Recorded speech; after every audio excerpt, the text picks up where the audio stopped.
Iran এবং আমেরিকার মধ্যে বেশ কিছু ব্রেকিং খবর আমাদের হাতে এসেছে। আমেরিকা গত রাতে ইরানে ভয়াবহ আক্রমণের ছক এঁকেছিল এবং সেই হামলায় হঠাৎ করে আমেরিকা কেন পিছু হটল, এটা নিয়ে পুরো কি বলবো দখলদার দেশটি জুড়ে এখন টেনশন চলছে যে কেন আমেরিকা হঠাৎ করে আক্রমণ থামিয়ে দিল। আর কি ভয়টা পেল আমেরিকা ইরানকে, কোন ভয়টা পেল আসলে? যে কাল রাতে চূড়ান্ত সিদ্ধান্ত, আকাশে বিমান উঠছে, ইরানে অ্যাটাক করবে, সেখান থেকে কি ঘটলো যে আমেরিকা লেজ গুটিয়ে পালালো?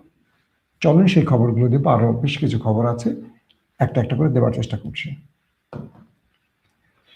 প্রথম যে বিষয়টি ঘটলো সেটি হলো দ্বিতীয় দফা কাল রাতে আমেরিকা ইরানে আক্রমণের চূড়ান্ত সিদ্ধান্ত নিয়েছে এবং যুদ্ধ বিমানগুলো প্রস্তুত ইরানে আক্রমণের জন্য।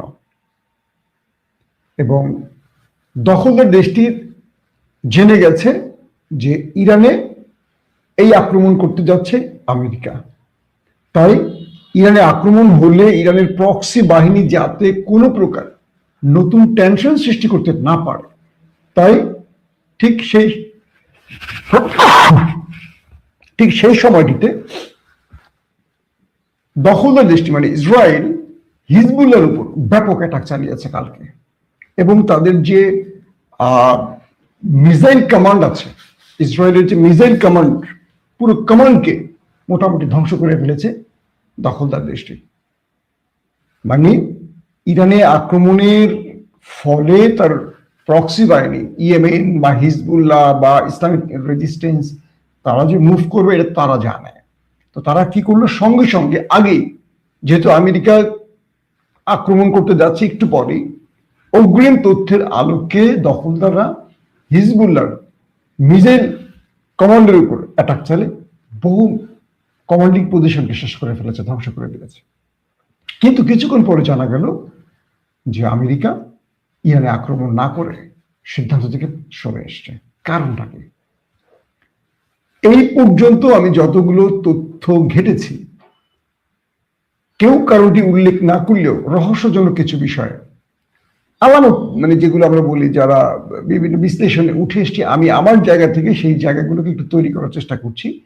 যেহেতু আমি দীর্ঘদিন এই খবরগুলো দিচ্ছি, বাট কিছু কিছু জিনিস আমার কাছে যেরকম মনে হচ্ছে সেটা আমি আপনাদের তুলে ধরার চেষ্টা করছি, বা আন্তর্জাতিক খবর যেগুলো বলছে। এক, আমেরিকা আক্রমণ করার আগে তার এজেন্সি বা গোয়েন্দা ফেইলার ছিল, অর্থাৎ আমেরিকা যে তথ্য পেয়েছিল, আমেরিকার টার্গেট ছিল তারা পুরো ইরানে আক্রমণ করবে না, তারা আক্রমণ করবে ইরানের মূল টার্গেট পারমাণবিক, ব্যালিস্টিক অ্যান্ড খামেনি পরিবার এবং আইআরজিসি টপ কমান্ড পজিশন।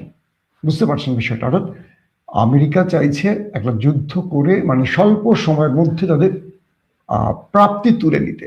তারা আলী খামেনি বা তার পরিবার বা তার ছেলেকে শেষ করতে চাইছেন, আইআরজিসি প্রধানকে শেষ করতে চাইছেন সেনা প্রধানকে শেষ করতে, বিমান বা মিসাইল প্রোগ্রাম প্রধানকে চাইছেন পারমাণবিক প্রকল্পকে ধ্বংস করতে এবং ব্যালিস্টিক প্রোগ্রামকে ধ্বংস করতে। তো এটা করতে আমেরিকা তার 200-র অধিক যুদ্ধ বিমানকে ইরানের আশপাশে জড়ো করেছে।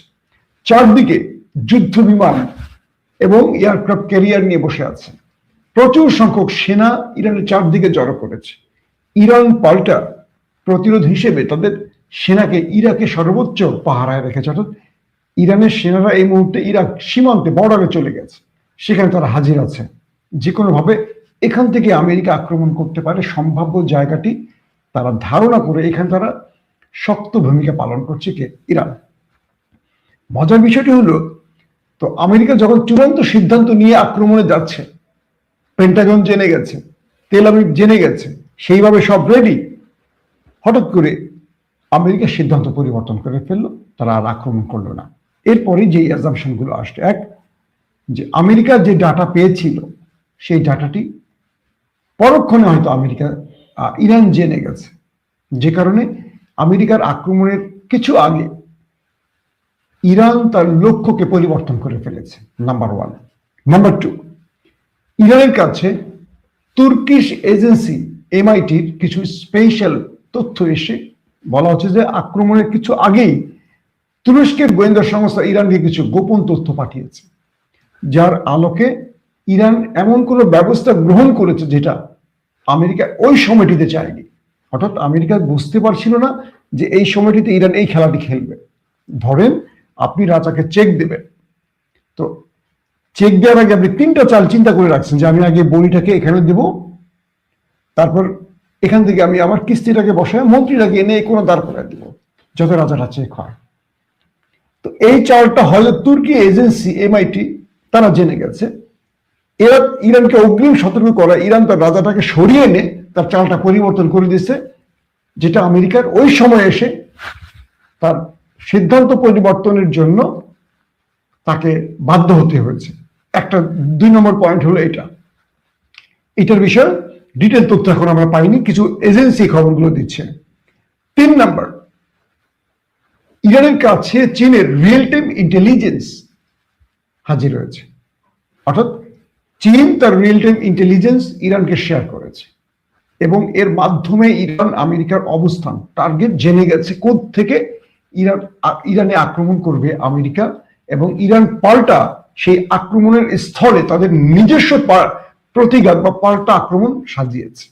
অর্থাৎ আমেরিকা তারা যে পয়েন্ট থেকে ইরানের মূল টার্গেটে অ্যাটাক করবে, এটি চীনের রিয়েল টাইম ইন্টেলিজেন্সের মাধ্যমে ইরান অগ্রিম জেনে গেছে এবং সেখান থেকে ইরান আমেরিকাকে পাল্টা অ্যাটাকের জন্য প্রস্তুতি নিয়েছে।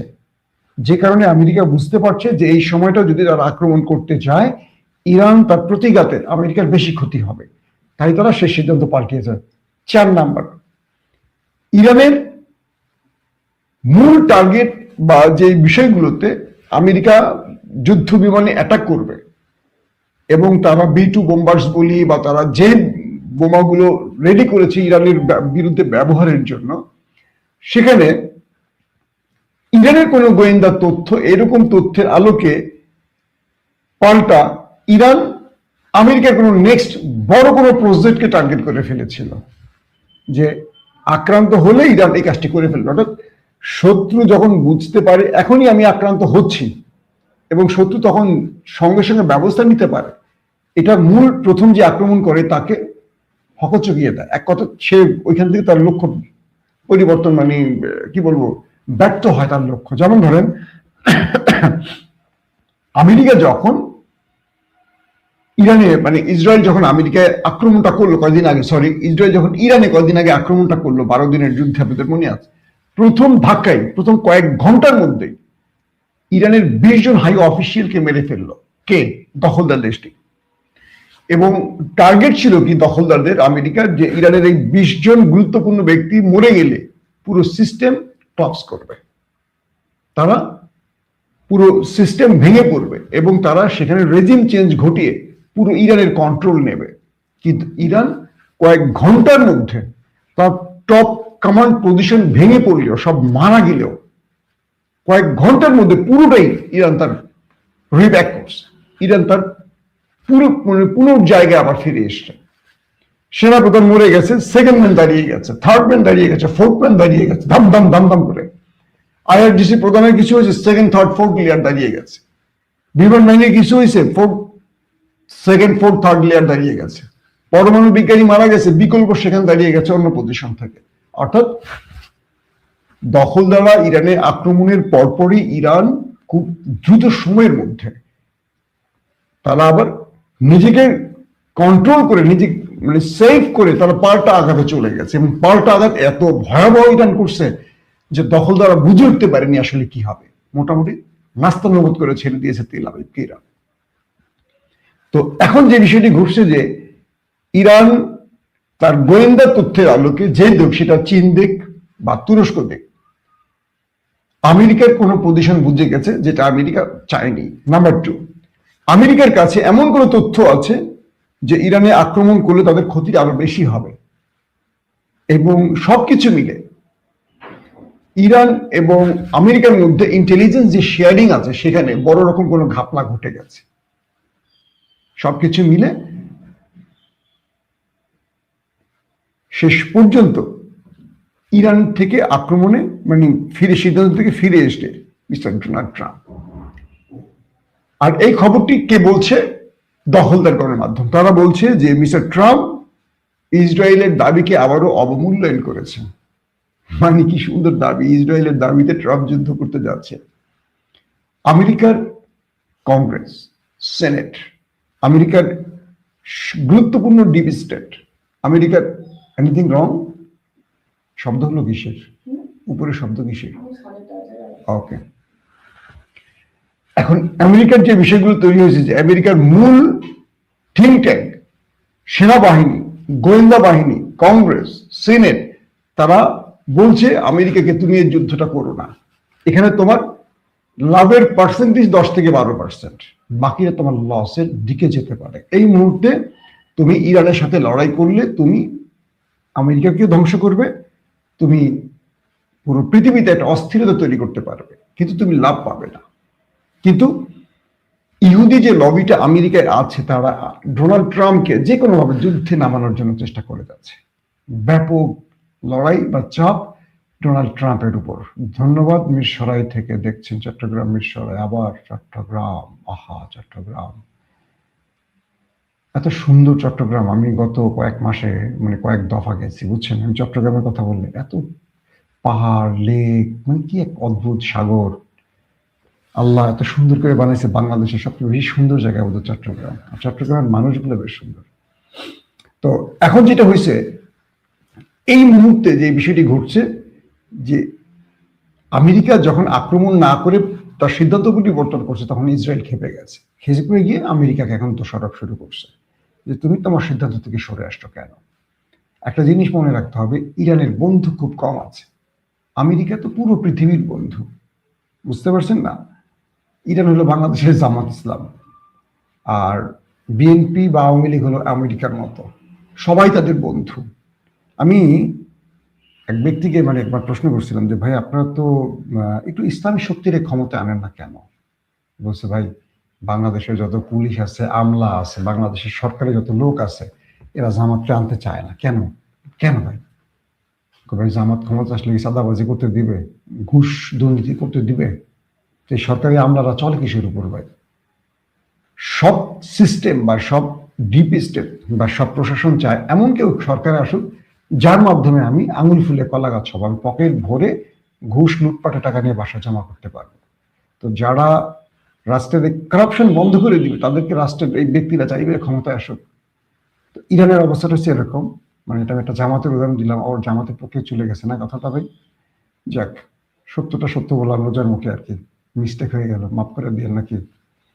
তো বিষয়টা হলো যে ইরান আক্রমণ করছে না। ইরানে এখন আমেরিকার মূল টার্গেটটা হলো তারা আক্রমণ করবে, আক্রমণ করে প্রথম সারি ধরেন আলী খামেনি বা তার ছেলেকে মেরে ফেলবে, আইআরজিসি প্রধানকে মারবে, সেনাবাহিনীর গুরুত্বপূর্ণ কয়েকজনকে মারবে। আমেরিকা মেরেই বলবে যে আমাদের টার্গেট ফুলফিল, আমরা যুদ্ধ করব না, মিস্টার অমুক এখন ক্ষমতায় বসবে, মিস্টার আমার নাম বলে দিল মাসুম মাহবুব এখন ইরানের ক্ষমতা থাকবে, সে জনগণের ইচ্ছা অনুযায়ী রাষ্ট্র চালাবে। বাস, আমাকে বসাই দিল ক্ষমতায়, আমি রাষ্ট্রীয় ক্ষমতায় বসে গেলাম, ইরান শান্ত হয়ে গেল। এটা হলো আমেরিকার টার্গেট। এই জন্য ইরান কি করছে, আলী খামেনি তিনি একটি বাংকারে আশ্রয় নিয়েছেন, তার পরিবারের প্রত্যেকটা সদস্য ভিন্ন ভিন্ন জায়গায়, সেনাবাহিনী প্রধান এক জায়গায়, আইআরজিসি প্রধান এক জায়গায়, নেভাল চিফ এক জায়গায়, এয়ারফোর্সের চিফ এক জায়গায়, তারপরে কি বলে পারমাণবিক প্রোগ্রাম প্রধান এক জায়গায়, ব্যালিস্টিক প্রোগ্রাম এক জায়গায়, ক্রুজ প্রোগ্রাম এক জায়গায়। অর্থাৎ পুরো ইরানের গুরুত্বপূর্ণ ব্যক্তিরা কেউ আর এক জায়গায় নেই। গতবার ইসরায়েল ইরানের লড়াইতে তারা কাছাকাছি টাইমে মারা গেছে সবগুলো।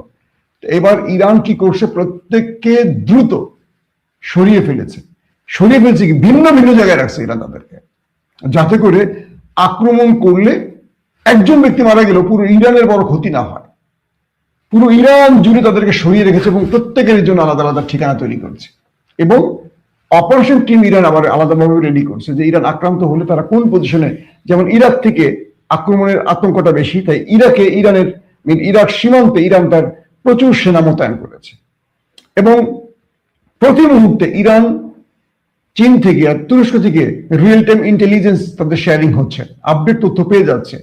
এবং ইরান আমেরিকাকে আঘাতপ্রাপ্ত হলে কোনো চীনের প্রোগ্রাম দিয়ে পাল্টা অ্যাটাক করতে পারে, এটা হলো আমেরিকার আরেকটা ভয়। চীন তার নতুন কোনো প্রোগ্রাম দিচ্ছে ইরানকে, ধারণা করা হচ্ছে, এগুলো কিন্তু আমি বলছি না, এগুলো বিভিন্ন গণমাধ্যম থেকে আসছে। তো হয়তোবা ইরান চীনের কোনো নিউ প্রোগ্রাম আমেরিকার বিরুদ্ধে ব্যবহার করতে পারে, এটাও আমেরিকার একটা টেনশন, কারণ চীন সামরিক ক্ষেত্রে অনেক দূর চলে গেছে, এটা অনেকে বোঝেও না। তো ইরান করে কি যুদ্ধ কেন্দ্র করে তার মিত্রদেরকে দিয়ে, যেমন পাকিস্তানকে দিয়ে ভারতের টেস্ট চালাচ্ছে, পাকিস্তান চীনের প্রযুক্তি দিয়ে ধাম করে কয়েক ঘন্টার মধ্যে বিজয় পেয়ে গেছে ভারতের বিরুদ্ধে। মনে করা হচ্ছে যে এবার চীন ইরানকে দিয়ে আমেরিকার বিরুদ্ধে তাদের খেলাটা খেলতে চাচ্ছে। তো সবকিছু মিলে একটা কি বলবো, আমেরিকা বড় চাপের মধ্যে আছে, শেষ পর্যন্ত কি হচ্ছে দেখার অপেক্ষায়। তবে গতকালকের এই যুদ্ধটা থেমে যাওয়ায় আজকে আমরা হয়তো আপনাদেরকে কিছু ভালো খবর দিতে পারলাম। আমরা বিশ্বাস করি এই যুদ্ধটা যেন বন্ধ থাকে, এটা যেন না হয়। কিন্তু সমস্যা হলো এটা যে কোনো সময় কালকে হয়তো ব্রেকিং খবরটা আমরা দিতে বাধ্য হতাম। তো আমরা আশা করি এই রোজার মাস মুসলমানদের সবচেয়ে বড় কি বলবো পবিত্র মাস, সেই মাসে প্রতিবারই আমরা দেখি যে দখলদার আমেরিকা কোনো না কোনো দেশে আক্রমণ করে এই মাসটা আসলেই। এবার আমরা এখনো বড় কোনো খবর পাইনি, তারপর আমরা কালকে দেখলাম যে তারা হিজবুল্লাহর পুরো মিসাইল কমান্ড পজিশনকে শেষ করে ফেলছে, খুব দুঃখজনক ব্যাপার। এখন আমরা আশা করব যে যে কোনোভাবেই হোক এই যুদ্ধটা বন্ধ হোক। আমরা যুদ্ধ চাই না, আমরা শান্তির পক্ষে। এবং আমেরিকা তার বোধের জায়গা তৈরি করুক। আমেরিকার পুরো সিস্টেম যুদ্ধের বিরুদ্ধে দাঁড়িয়ে গেছে, কিন্তু আমেরিকার মধ্যে ইহুদি ডিপি স্টেট আমেরিকার ডোনাল্ড ট্রাম্পকে আবার যুদ্ধে নামাতে চাইছে। আমরা দেখি শেষ পর্যন্ত যুদ্ধটা আর সামনে যায় নাকি বন্ধ হয়। মাসুম ভাই, বিএনপির সঙ্গে আপনার সম্পর্ক বর্তমান তলানিতে গেছে নাকি? সম্পর্ক আমার আসলে তলানিতে আর ঊর্ধ্বগতির বলে কোনো বিষয় না। আমি তো আসলে ধান্দাবাজির লোক না। মানুষ সম্পর্ক উন্নয়ন করে ধান্দাবাজির জন্য, তাই তো? না জামাত থেকে ধান্দাবাজি করবো, না